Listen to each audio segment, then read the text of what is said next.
হ্যাঁ হ্যাঁ, কি বলছিস দাদা? ট্রেনিং হয়ে গেছে? তুই আসছিস? ঠিক আছে, তোর জন্য স্টেশনে গাড়ি পাঠিয়ে দেব। বাবা মা মন্দিরে গেছেন, এলে বলে দেব। রাখছি, কেমন? কে ফোন করেছিল রে? ছোটদা ফোন করেছিল। সত্যি? হ্যাঁ গো মা, কি বললো কি? ছোটদা কালই ফিরছে। আচ্ছা। জানো বৌদি, তুমি বড়দার এমন সেবা যত্ন করছো দেখলে না, ও তোমার উপর ভীষণ খুশি হবে। গীতা, কি ভাবছিস? এবার কি করবি? অমর ফিরলে কি করে ওর সামনে দাঁড়াবি? কি উত্তর দিবি ওর প্রশ্নের? আমি জানি না, যেই ছিল তোর প্রেম, তোর ভালোবাসা, তোর ভবিষ্যতের স্বপ্ন, সে আজ তোর দেওর। তাকে তুই কি জবাব দিবি? বলছি তো জানি না। জানি না বললে চলবে না। যেটা সত্যি সেটা তুই বলতে পারবি না। ঘরে ফিরেই যখন জানবি তুই তার সঙ্গে বিশ্বাসঘাতকতা করেছিস, তখন কি হবে?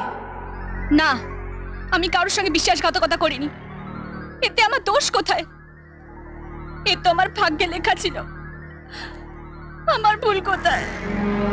আমার ভুল কোথায়? আমার ভুল কোথায়?